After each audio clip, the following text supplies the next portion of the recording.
क्या हमारी पृथ्वी से परे भी कहीं जीवन है? कोई ग्रह ऐसा है जहां पर उन्नत सभ्यता विकसित हुई हो? या फिर हम यूं कहें कि क्या एलियंस का अस्तित्व है? ये कुछ ऐसे सवाल हैं जिसके जवाब खोजे जाने बाकी है। वैज्ञानिकों का एक तबका ये मानता है कि एलियन जैसी कोई चीज होती ही नहीं है, जबकि दूसरा तबका ये मानता है कि एलियंस वाकई होते हैं। और अब जो एक नए शोध में खुलासा किया है उसने बहुत ही हैरान कर दिया है। वैज्ञानिकों के बड़े तबके ने यह दावा कर दिया है कि हमारे पृथ्वी पर एलियंस मौजूद हैं। तो आखिरकार वो यहां पर कैसे पहुंचे, किस तरीके से वो यहां पर फल फूल रहे हैं, क्या उसके पीछे की टेक्नोलॉजी है, ये तमाम जानकारी आपको इसी वीडियो में मिलने वाली है। तो इस वीडियो को आखिर तक जरूर देखिएगा। नमस्कार, मैं हूं डॉक्टर सुरजीत सिंह और आप देख रहे हैं महना मिस्ट्री। अगर आपने अभी तक इस चैनल को सब्सक्राइब नहीं किया है तो सब्सक्राइब कर लीजिए, और अगर आपको ये वीडियो अच्छा लगे तो इसको लाइक कीजिए, शेयर कीजिए और कमेंट जरूर कीजिए। तो वैज्ञानिकों का ये दावा वाकई हैरान करने वाला दावा है, क्योंकि कई देश ऐसे हैं जिन्होंने बड़े ही खुफिया लैब्स तैयार किए हुए हैं, और इस लैब्स का उद्देश्य यही है कि क्या एलियंस यहाँ मौजूद हैं या फिर एलियंस हमारी पृथ्वी से बाहर कहाँ पर मौजूद हो सकते हैं। ये तमाम जानकारी जुटाना ही ये उद्देश्य है ऐसे खुफिया लैब्स का। और कई देशों का ये दावा है कि वो एलियंस वाली सभ्यता जो है वहां तक वो बस पहुंचने ही वाले हैं, यानी कि किसी ऐसे ग्रह पर पहुंचने वाले हैं जहां पर जीवन है, जहां पर एलियंस मौजूद हैं। लेकिन इस बीच जो शोध हुआ है उसने एक नया अंदाज दे दिया है, एक नया मोड़ ला दिया है इन तमाम खोज में।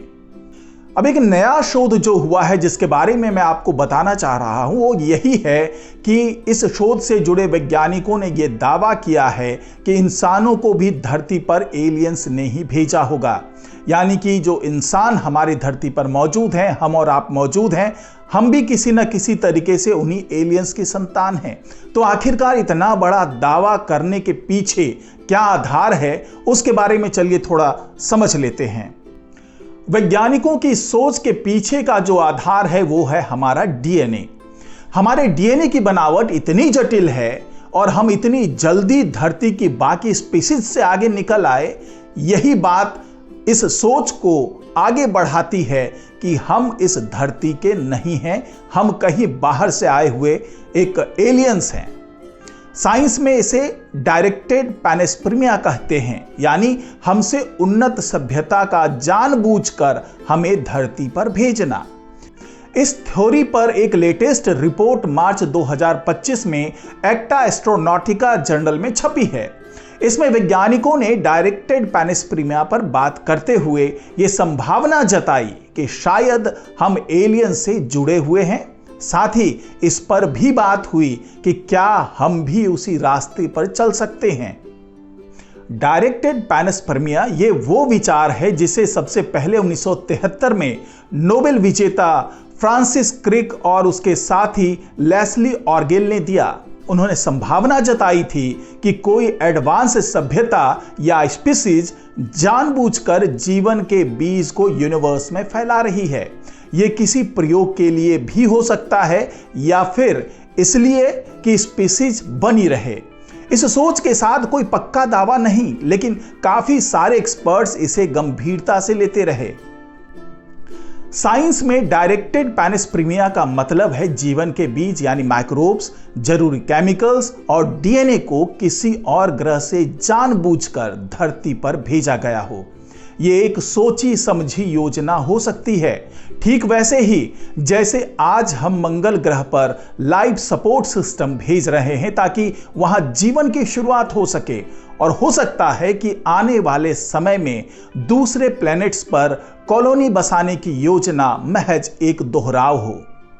जिस तरह हम ग्लोबल वार्मिंग की वजह से कुदरती कहर झेल रहे हैं और दूसरे ग्रहों पर पलायन की सोच रहे हैं, ऐसा ही हजारों साल पहले यूनिवर्स के किसी और कोने में भी हुआ होगा।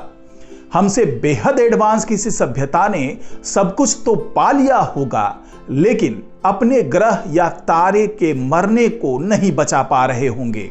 सूरज ज्यादा गर्म या ठंडा पड़ने लगा होगा, उन्हें पता था कि यहां और गुजारा संभव नहीं है।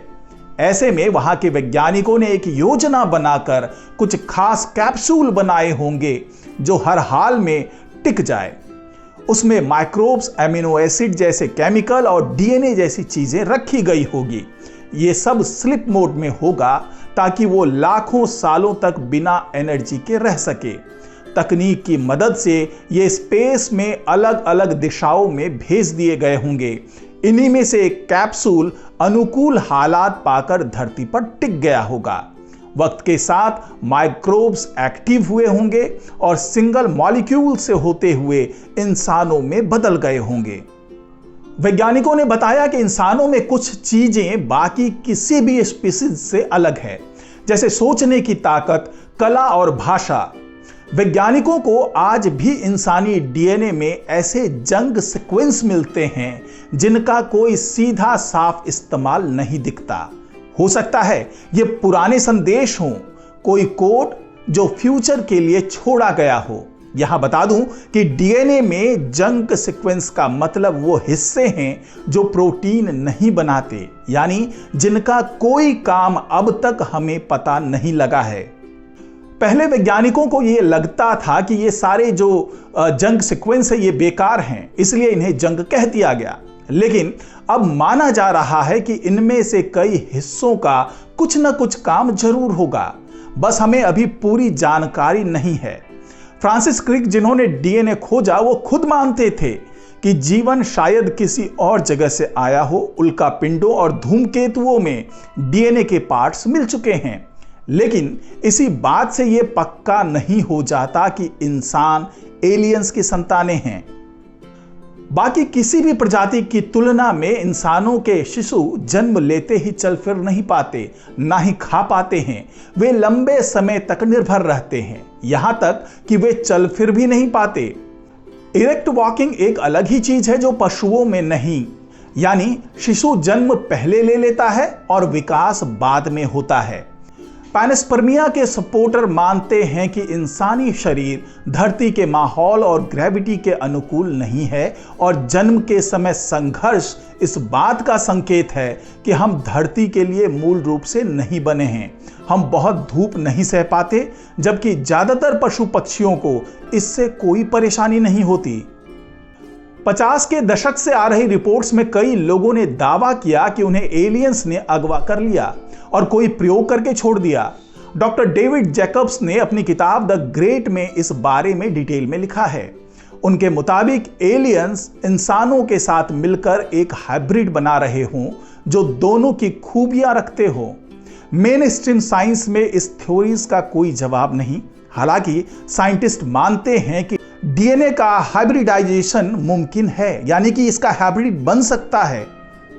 इन्हीं रिपोर्ट के आधार पर वैज्ञानिक यह दावा कर रहे हैं कि हम इंसान यहां पृथ्वी के लिए बने ही नहीं थे, बल्कि एलियंस ने अपने ग्रह से हमें कैप्सूल के माध्यम से इस पृथ्वी पर भेजा और हम उन्हीं संदेशों को आगे बढ़ा रहे हैं, उसी जेनेटिक कोड को आगे बढ़ा रहे हैं। तो आज की रिपोर्ट में फिलहाल इतना ही। नमस्कार।